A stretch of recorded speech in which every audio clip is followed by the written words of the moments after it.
what you think American companies or global organizations that are coming to India expect when they arrive here? Let's say, talk about 2025, there's been a complete global reset. India has now become the global transformation hub of the world. Anywhere you go in the world, there is a little bit of Bengaluru in there. That's a great point. And again, adding on to that, you'll hear a lot of talent, because this is why we have the offices here. It's just because of the talent. And when we speak about talent, sometimes we say the skills, sometimes we talk about the expertise, the domain expertise, the exposure to the business, the context. But one thing that we sometimes overlook is the So what is that small detail in an office that makes a really big difference to you? I think the way you connect to the audio-visual equipment at your desk and in the meetings, it is a constant source of pain perpetually. I think it's less of an IT issue, and I think it's more of a when IT is brought into the conversation issue, because they come after furniture. So this room has already been designed and specified with furniture before they'll reach out to the AV companies and go, right, we need some tech in this room. Okay, well,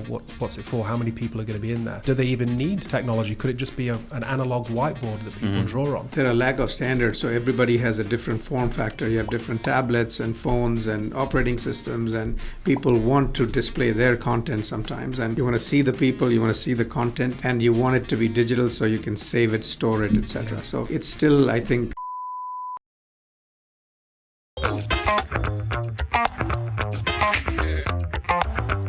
Gents, welcome to the OMG pod. Thank you so much for giving us your time this afternoon. And as I understand it, you've been very well fed. So you've got a lot of food in your stomach kind of weighing you down, and hopefully it won't take up too much of your energy and we deliver a fantastic episode for the audience today. So we're going to be talking a lot about geopolitics and its effects on India. Now, I'm from the Middle East. This month marks 10 years that I've been based in the Middle East, and also marks 10 years that I've been visiting India. And I've seen a lot that has changed over that time. But in the Middle East, we call it the GCC. But there's a different terminology for GCC over here.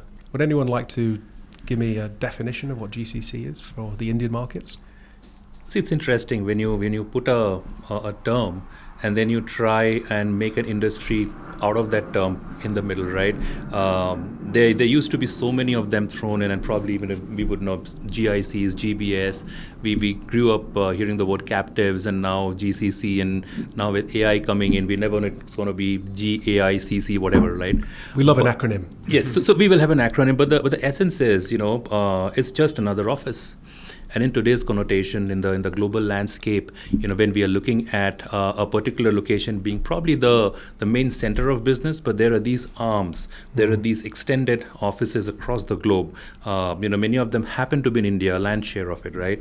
But essentially, these are just extended office. No longer it's about, okay, they do, the work which is probably low quadrant. It's more of this office is meant for impacting our business in X way or Y way. So I personally would say, the term GCC is more used to connotate the cohort of the kind of businesses or the kind of, the nature of work that we have.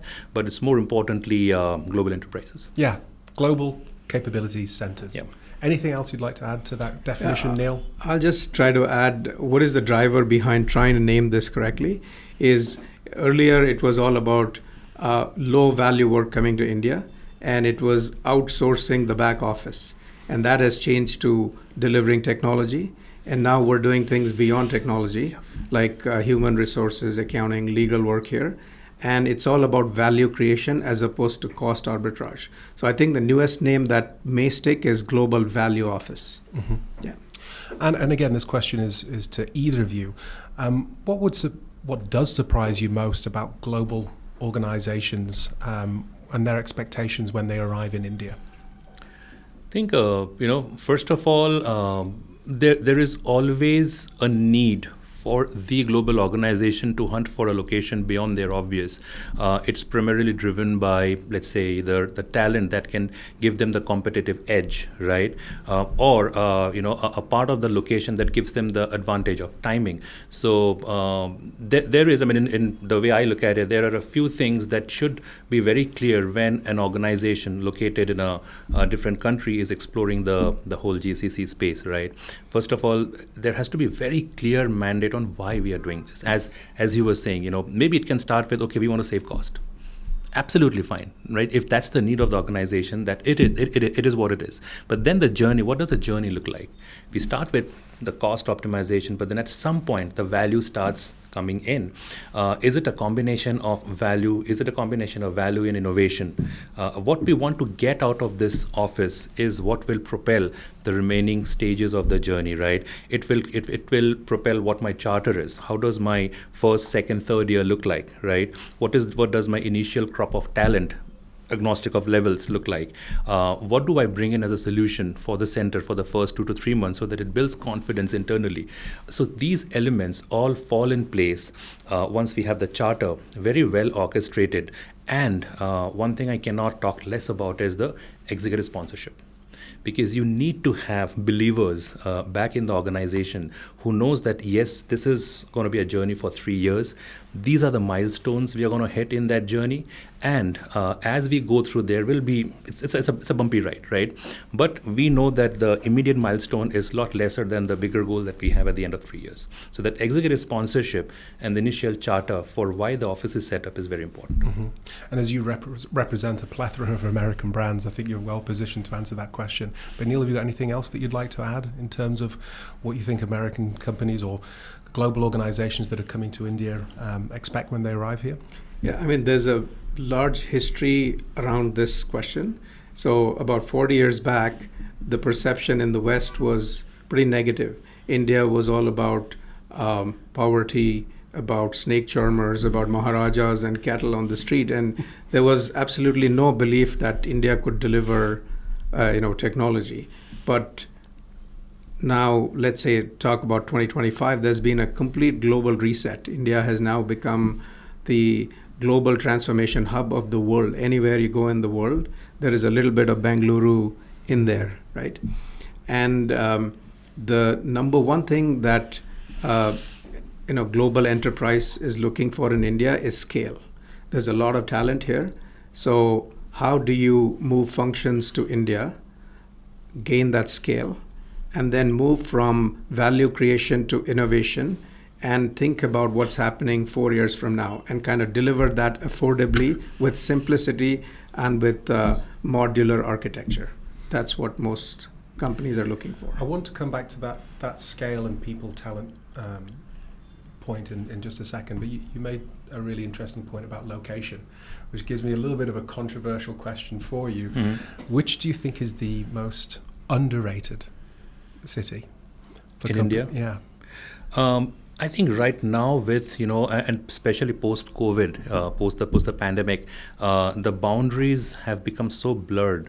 And with the emerging cities, tier 2, tier 3 cities coming up really well with the talent, with the impact, I think the lines are being really drawn very blurred, especially the well-established cities, are going almost oversaturated with, both the infrastructure and stuff. So I think right now the spectrum's pretty much open. You go to places like Coimbatore, Kochi, or even upcoming Vizag. I think there is a lot of promise out there, right? Mm-hmm. Of course, they're still upcoming, right?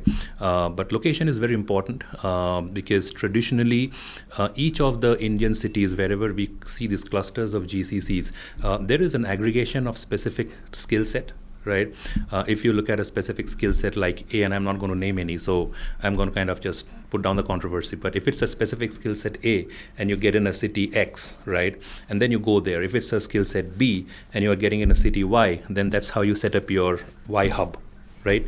So that had been the norm in cities like, for example, Hyderabad and Bangalore. The spectrum of talent, the skills, both common and niche, are pretty much there. I mean, one thing I always tell my partners who I work with, and I've been doing that with US partners for over 25 years now, that you name a skill and the level of it, you'll get in Bangalore. Mm. That's okay. That's such a good response. I feel like you've been asked that question multiple times. So apologies for not being original in my questioning. Nope. But Neel, in your from your perspective, where would you bet your mortgage on some of those underrepresented cities for the next decade? Again, I think where you would locate depends on how big you are and the kind of scale you're seeking from the GCC. So if you're a large organization and you're already in the tier 1 cities, moving to tier 2 cities makes sense because what's in it for people in the tier 2 cities? Number one, you have more affordable talent. And those folks want to continue living with their parents. They don't want long commutes. The real estate is cheaper there. So from a cost arbitrage perspective, when you're trying to scale, it makes sense to be in a tier 2 city. But if you're looking for really high-tech, next-gen talent that is going to build what is coming in the next few years, for that, you do need to be in a larger city.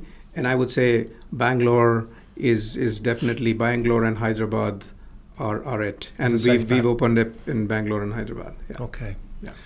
Good answer. Thank you, gents.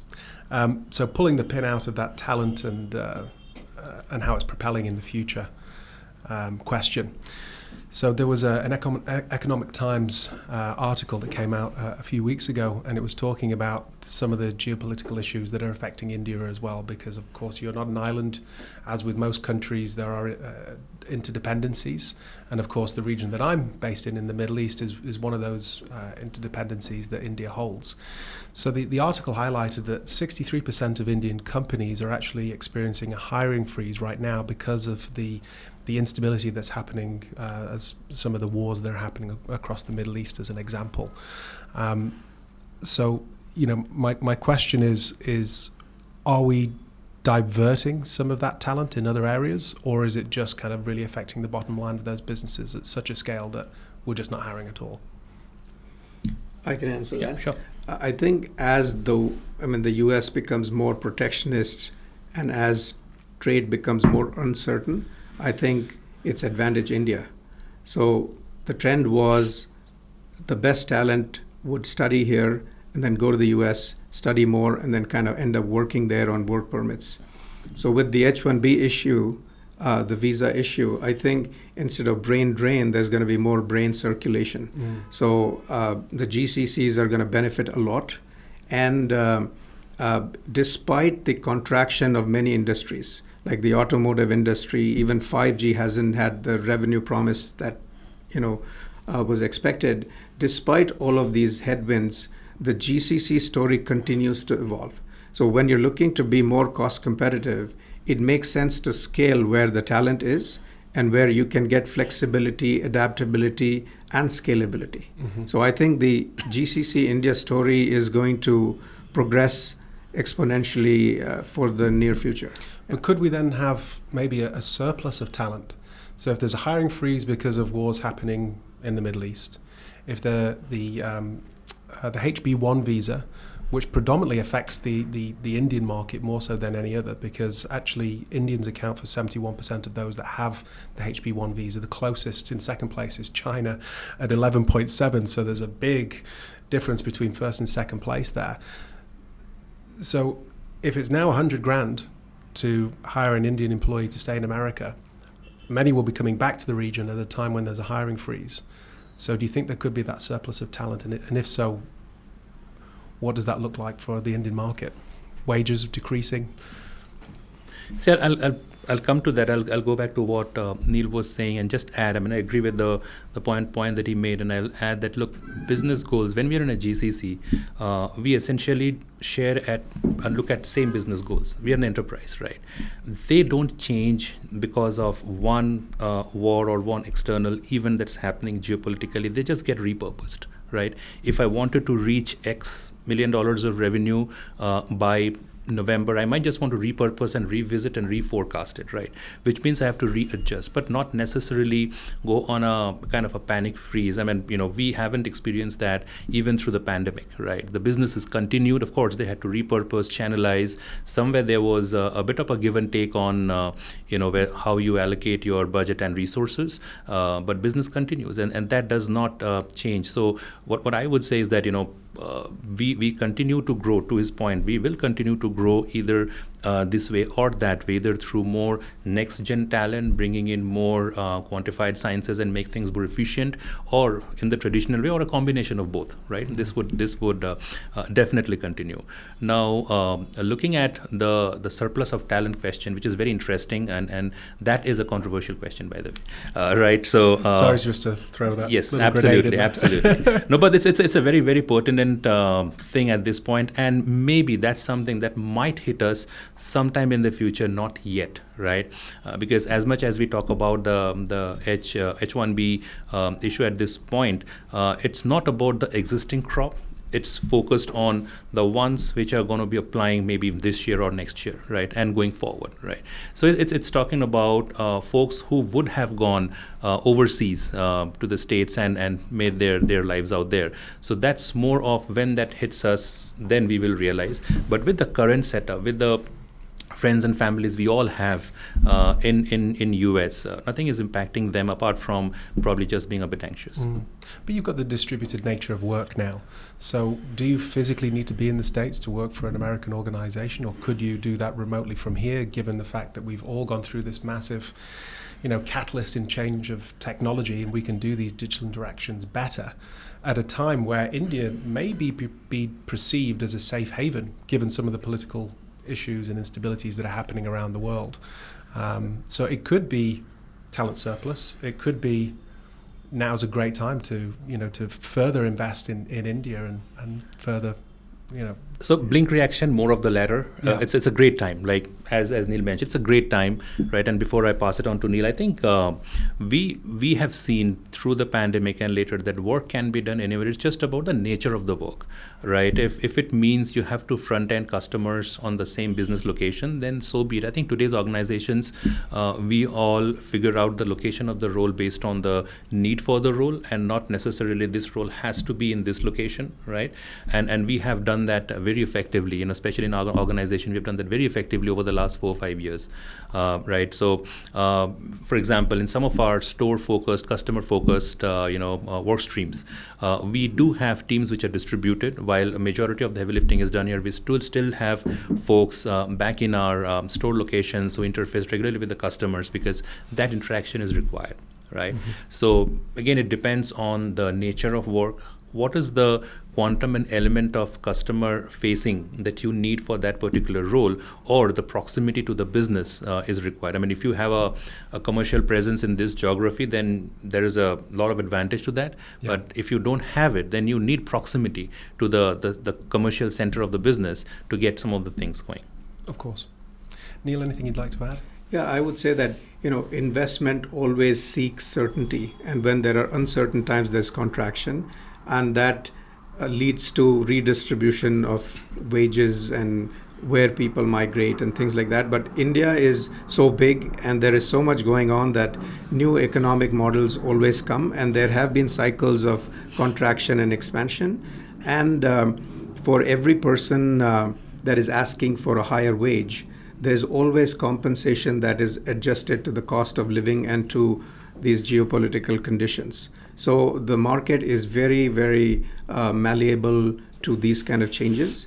And I feel that for every, talent headcount that is high skilled, there's always somebody else that has this aspirational hunger to, make the best of the opportunity. And that mindset in India is very strong. And you always have a long, backlog of people wanting to take, higher roles in the organization. So I think it is going to pan out quite okay in the end. Yeah. See, one thing, that's a great point. And again, adding on to that, because we'll keep talking about talent, and you'll hear a lot of talent, because this is why we have the offices here. It's just because of the talent, right?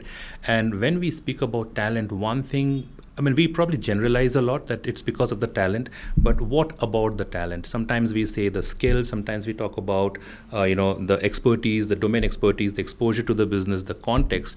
But one thing that we sometimes overlook is the resilience of the talent, the adaptability of the talent, or the ability of the talent in general to cope with a change and come up the curve, come back really fast and adapt to the changing surrounding. And I think that sets the talent from this geography really apart. If we think about what are some of the infrastructure challenges in India that might be holding some companies back from entering the market. So if we talk about, we're talking about the distributed nature of work, we're talking about people being able to work remotely, flexible working. On the previous episode, the two speakers were big advocates of hybrid working, but there's an underlying presumption there that the employees have Wi-Fi at home and ideally a space to work from that is going to support their productive work. Ideally, they want their own private office at home. Realistically, that's not likely to happen, especially with the younger generations where it's typically their bedroom or even worse, just their bed that they're working from. So I'm thinking specifically about IT and Wi-Fi is a good example, but not necessarily just pigeonholing you guys into that. So what do you think are some of those operational or infrastructure challenges that India still needs to resolve in order to be a little bit more alluring to some of those international brands? I'll take that. Please. So I would say that, India is a unique democracy. We have so much of chaos and contradictions. Despite all these infrastructure examples you gave, there is this mindset of jugaad. Jugaad is known as, it's a Hindi word for an innovative fix or kind of a creative workaround. And somehow the country manages to solve impossible problems with very little resources and all these constraints that you talked about. So yes, traffic is an extreme sport in Bangalore. It's almost impossible to get to work. But, if you have a work-waste policy of coming to work 2 or 3 times a day, the amount of time it takes to get to work is kind of computed in the equation. And the airports are getting better and better. Metros are getting better. In terms of Wi-Fi, the 5G infrastructure is incredibly good here. So there's always some kind of redundancy at home. And in terms of business continuity, there is a lot of planning done on that. So overall, India, despite all of these, on the surface problems, delivers at scale. If you talk about the UPI example, there are 8 billion transactions daily with 99.9% uptime. And that kind of scale is hard to achieve in a different economy. As simple as you can have a 10 rupee chai somewhere and you can pay through UPI at any point of time, and that's a huge advantage that we have as an economy. And they were issuing them at the airport in Abu Dhabi, the QR code to get the app. I'd not heard of it before. This was the first time it had been brought to me in that regard. But yeah, is really interesting, especially for those that don't have access to banking facilities. Exactly. And the finance sector is, I would say, the most conservative, most risk averse, and has the most complex compliance rules. And when the banks come and do work in India, despite these shortcomings, that shows that they trust the system. And if a country can produce UPI, or it can produce, my location apps and all these ancillary products which scale at incredible, for example, the IPL game is watched by 500 million people on a routine basis.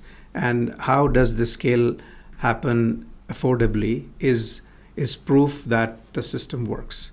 And that's why, despite the shortcomings, there is investment in the digital infrastructure. And look, from a different dimension, this whole notion of infrastructure, or probably the office space infrastructure, is very relative, because we had defined it, and when I say we, the industry had defined it in a particular way a decade ago. You have to have a desk, and this is how an office looks like. In today's generation, in today's times, and we have gone through the entire period where 3 lockdowns we were at home, right?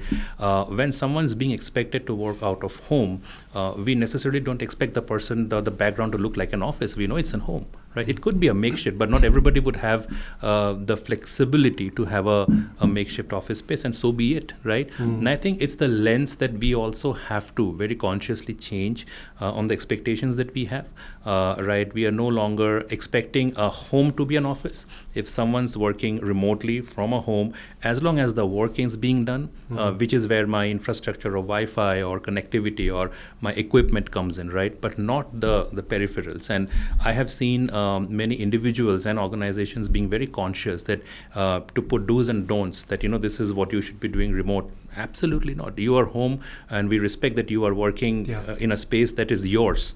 And I think having those that openness and those lines getting blurred, I think that's really, really helped. Yeah, I think it's a general understanding that there is a forgiving principle, and that there doesn't have to be that polished experience when you're working remotely. There could be a power outage.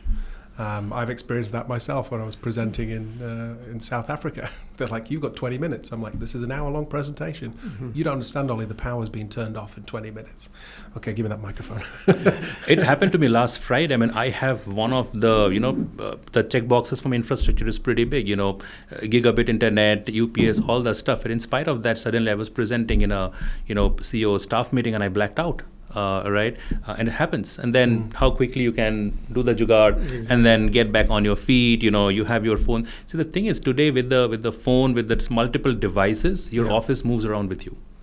So you have an iPad, you have a mobile device, you have a computer, and with accessibility, everything can be there. I mean, a work stream like customer care, which we feel traditionally is in an office wearing a headset sort of a thing, can be done remotely with new age AI softwares, which neutralizes your accent, helps your voice looks amazingly smart. Might not even need to be a person anymore. Yep. I mean, are we going there now? No, not yet. In terms of the discussion, or where the technology at? Both, but we'll reach there. The technology's there, right? So that's what I'm saying. You don't have to limit yourself that it has to be in an office, and the infrastructure connotates only to being in an office. I mean, we have to be more open to figure out how we can coexist with these constraints, because many of these are uncontrollable by us as organizations. These are much bigger situations that's out there. This is the Office Made Great podcast, so I'm going to drill down into the corporate real estate, which you've quite nicely touched on, Kaushik. So you're also been responsible for taking brands from hundreds to thousands here locally. So I want to understand a little bit about some of the teething problems you've witnessed and how you've overcome them in terms of like culture and even workplace design for these brands when they're coming into the market. So I'll take a different example. So I have been instrumental in standing up probably 4 GCCs in my journey, and probably 3 of them have had a strong infrastructure or a real estate build-up element built into them, multiple offices, right, and various stages. See, it all depends on what you're catering to, the culture that you are representing, and this culture is an amalgamation of your global and enterprise culture, right? And in one part of my journey, I was building up an organization here, both from a workforce and a culture perspective for a startup based out of Atlanta. And the outlook was very different from a very traditional GCC. It was an independent GIC, but the outlook was very different. The way we wanted to spruce the office with, the whole, I mean, that was a point I used to go to office in shorts, right? So few years we did. You've that. got great knees, basically. Yeah. we did that, right? I mean, you should try that out. I say everyone should do a bit of a startup somewhere. But going back, the objective of the office space and the role an office space plays in the overall psychology, morale of the workforce, and bringing them together, because they spend a lot of time. We spend a lot of time in office, right? And if it's not something which is comfortable, and I use a very simple word there, but it can mean a lot of things. But it should be comfortable. It should be safe. It should be, something that makes all of us feel a part of it. If that's not there, then I think we cannot call it the office space as our space to be, right? And we had been very thoughtful in my journey. Whatever I had built, and it's not I. When I say I, it's a team. It's always a bunch of people, right? Whenever we have built or remodeled, some of our folks have literally lived in that space for days to just make those things happen, right? But in an essence, we have to always think of the outcome, how it should look like. I've always focused on the renders. Show me how it will look like, not just because when you tie up with these architects and designers, they can come and sell you anything, right? But at the end of the day, it matters on what you want. Yeah. What's the experience you want to take out of it? How you want to feel when you're sitting in this chair, right? So each piece becomes very important, and I think being more deliberated and not being very process oriented when you are building a workplace. A workplace is not a building with chairs and desks. It's about people. It's about the moments that people are there and they create together in the workspace. I also think it's important to try and quantify that experience as well. So I'm in workplace strategy, so it is all about the quantification of space. How are they performing in their legacy environment versus their new operational HQ? And that really does demonstrate the benefit of the design firm or architectural firm that you work with. So I think quantifying the smiles is also really quite important too. It's very important. And I don't know, I mean, if there is a great way of doing that, I would love to learn more. Oh, yeah. Well, we could talk off camera. Offline, yeah. Yeah, no problem. Neel, I'm going to address this kind of last question before we get into the quickfire round. So this last question is really around, it's more of an American issue. So there is these kind of return to office mandates. We touched on it in the last episode. I'd like to continue because this kind of focuses a little bit more on tech, which I know is your area of expertise. So JP Morgan, as with most banks, have this kind of return to office mandate. It was really back in, I think, September of 2021. They wanted everybody back in the office, and they've been struggling to do that ever since. Now, I don't know whether you're aware, but JP Morgan Manhattan, they've just invested $4 billion in their new office. But what they've been experiencing across multiple facilities is Wi-Fi issues. Not enough desks for the people coming in, which of course is creating some serious tensions there. So having a return to office policy is great, but you've got to make sure that you can house all those people when they come in, or otherwise that's a little bit embarrassing, right? And it's not just the desks, it's some of the social spaces, the meeting environments, the privacy pods, all those sorts of things. But Wi-Fi, that's just a miss in America. Don't you agree, Neel? Absolutely, yeah. So the fact you agreed with that, yeah. Are they a client? No. So they're not a client. No, so that's how you can agree then. Yes, yeah. But I mean, it's more than the Wi-Fi. I would say my personal opinion is that you shouldn't be mandating this. The middle ground has to be organic. Meeting face-to-face has its value. Yeah. But giving the flexibility to the employee generates some kind of loyalty, and sometimes it makes sense to work from home when you're working with people who are not co-located. Like most work today is global, and so a hybrid model makes the most sense. And how top-down dictatorial you want to get about it depends on the kind of organization and the nature of the work. So our policy is flexible. We believe in having very relaxed, fun, collaborative workspaces, and leaving it to the employee to feel like they want to come. And we suggest a 2 to 3 workday model. What we find is some of the younger folks kind of start finding housing near the office and come 5 days a week, and we embrace that.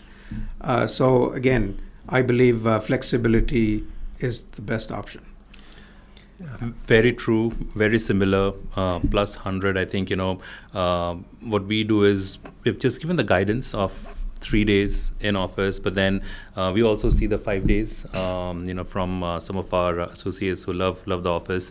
One thing I'll point out here, sometimes, in this hybrid thing, when you are in a meeting where half the audience is in a meeting room and half the audience is on the screen, it becomes very difficult. Right, and then what we are consciously trying to do is if there is a meeting that we need to have on a virtual day, let's everybody be virtual, then you can have a more flow, because otherwise there's 2 sets of conversation I've seen. One in the room, which is more organic, more lively. The other, like 3 faces in the screen, they're on mute and probably not on camera. I think it's also duration dependent as well. So the longer the meeting is scheduled for, the more likely you need to do that physically, co-located in space together, because you're going to get exhausted on screen, right? Sorry to interrupt. And you mentioned Wi-Fi, right? The problem Wi-Fi. So Wi-Fi 7 is out now, and it is more adaptable, and there is more redundancy built. There's a little bit of AI behind the scenes. Okay.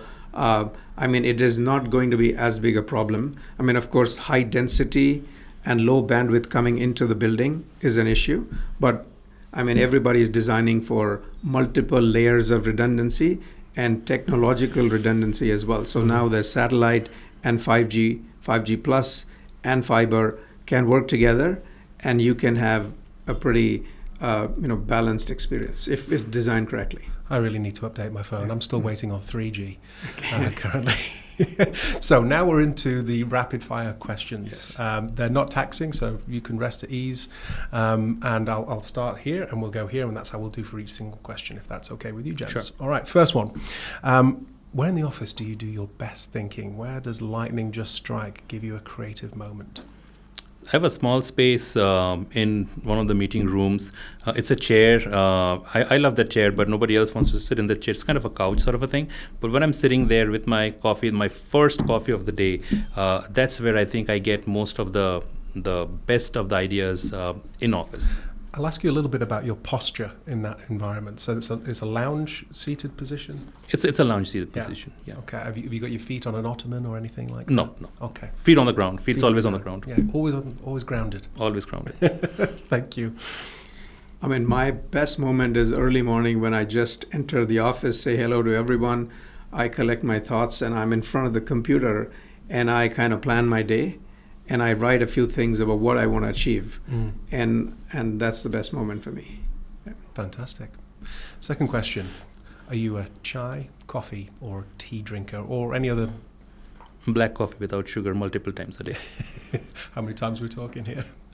Depends on how long I have to go in the day. Sometimes I've had it through evening as well, because sometimes the day is pretty long. Wow. I would get the shakes after a while. I think it's and then this is a habit I've picked up from my call center days 25 years ago. Yeah. Same question, Neel.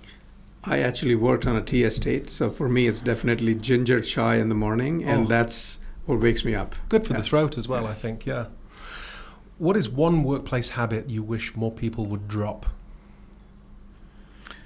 Interesting, because I think everybody has their own spaces,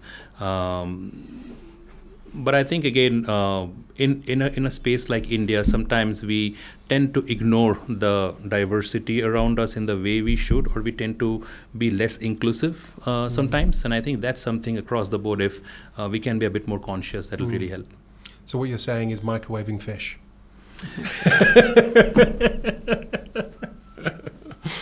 Yes, Neel, over to you, sir. For me, I would say when people have a larger problem and they start organizing large meetings with more than 30, 40 people, I think that doesn't have good outcomes, and it just adds to the chaos. Very true. Or even sending it without an agenda. Exactly. So why am I coming to this meeting? Is it really important? Could it be an email? Sorry, lots of cliches I was throwing at you guys there. But I suffer from that as well. My wife, she works for the government in the Middle East, and I see her calendar, and it's just meeting after meeting after, literally back to back all day. I'm like, when do you do your work? She says, in the meetings. So what, you're all on your laptops? And like, yeah. So what is the point here? Like, you're getting half attention. It's like second screening. Whilst you're in meetings, it just seems completely redundant. If you could redesign one thing in your current office, what would it be? We are doing that right now. We are remodeling for Catalyst Brands India. We are going for a much more open office space. Spaces where we could see end to end. We can all see each other. Everyone's sitting in the same space. No one's defined by walls or boundaries. And I think that's a great state to be in. I have been in a similar space in some of my previous roles, and it has got its own inherent and subconscious advantages. Yes, yeah. You have to be careful, though, as well, to balance.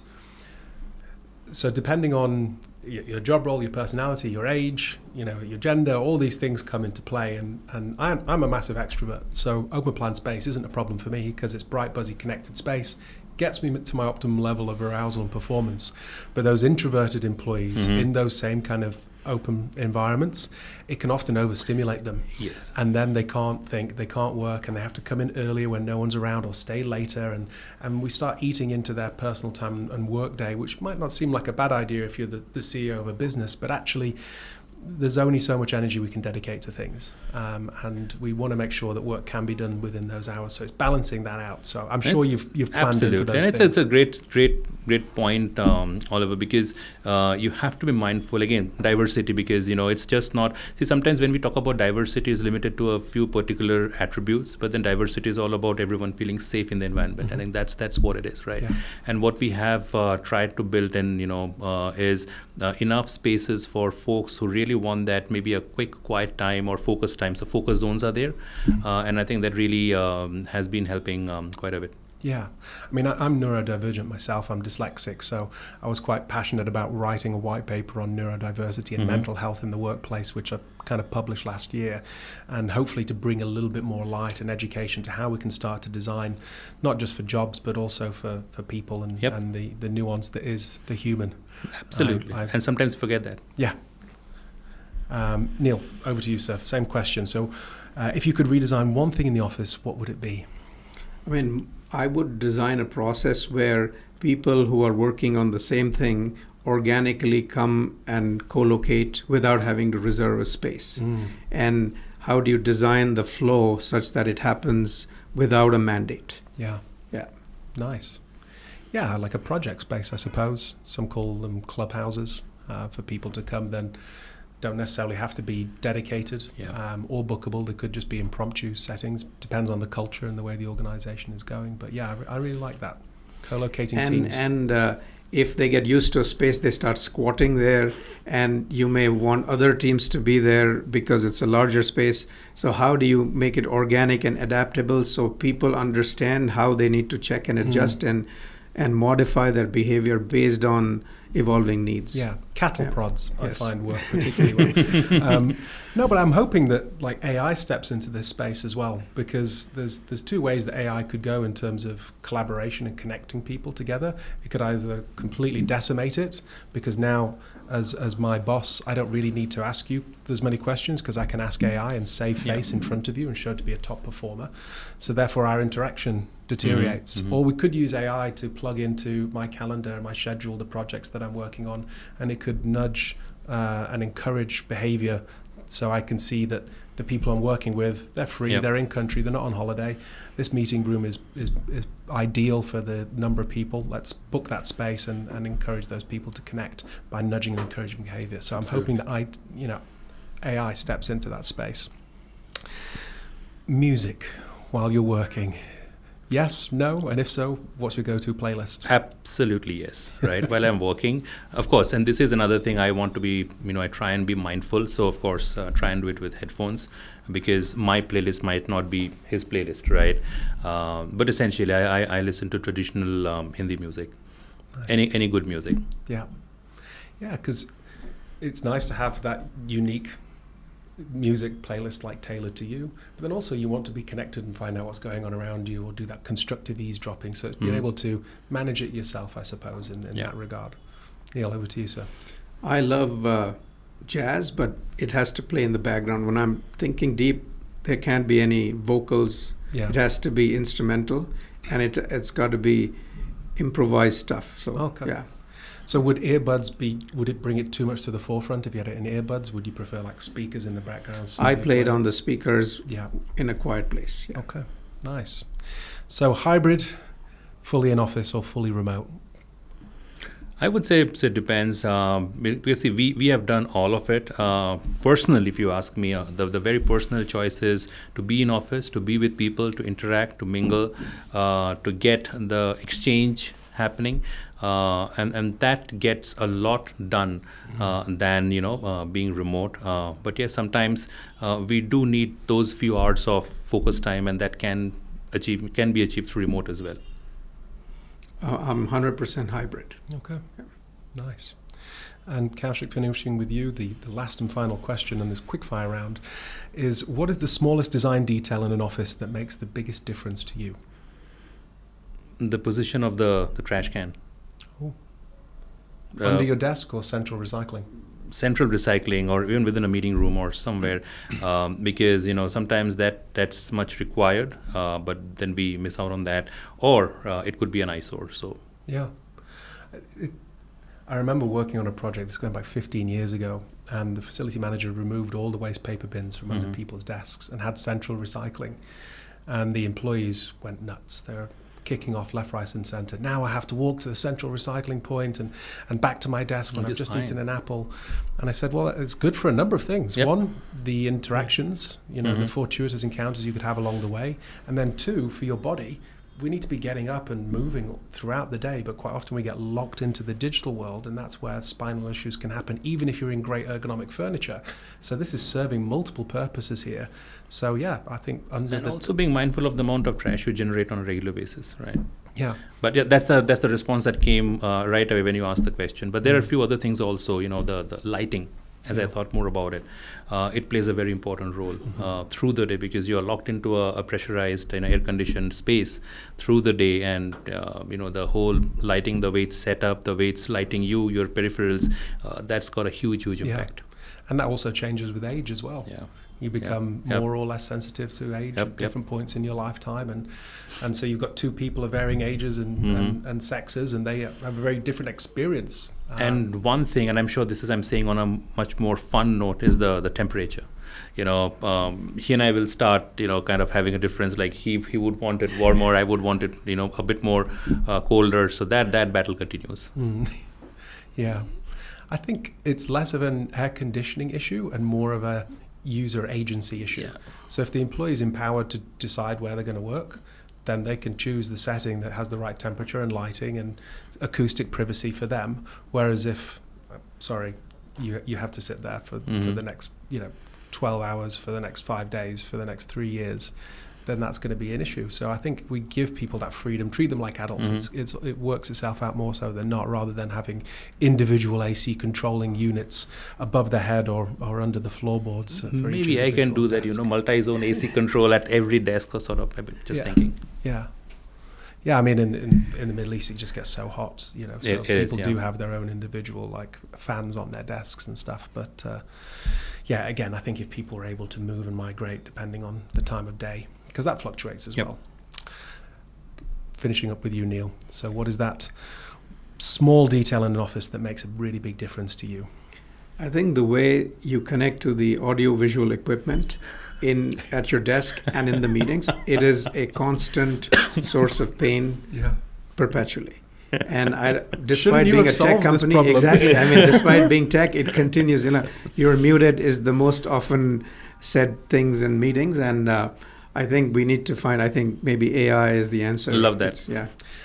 I've thought about that question a lot over the last 10 years, because it's not a recent issue. And there's been data showing that it takes between 10 and 12 minutes to set up meeting room technology, which is costing billions the world over. I think it's less of an IT issue, and I think it's more of a when IT is brought into the conversation issue, because they come after furniture. So this room has already been designed and specified with furniture before they'll reach out to the AV companies and go, right, we need some tech in this room. Okay, well, what's it for? How many people are going to be in there? Do they even need technology? Could it just be an analog whiteboard that people draw on? No, we need screens. Okay, sure. How big should the screen be? And then you're going to have to retrofit cabling and all that sort of stuff, and inevitably you have the wrong bloody cable for the device that you have. So we need to be cross-platform with our ability to serve technology. And there are lack of standards, so everybody has a different form factor. You have different tablets and phones and operating systems, and people want to display their content sometimes. And you want to see the people, you want to see the content, and you want it to be digital so you can save it, store it, etc. So it's still, I think, a work in progress. A lot of improvements have been made, but a lot more can be done. So bring IT earlier on into the conversation. That's what I would recommend. Gentlemen, thank you so much for your time this afternoon. Bring it in. Pleasure. Thanks, Oliver. Thank you so much. Yeah.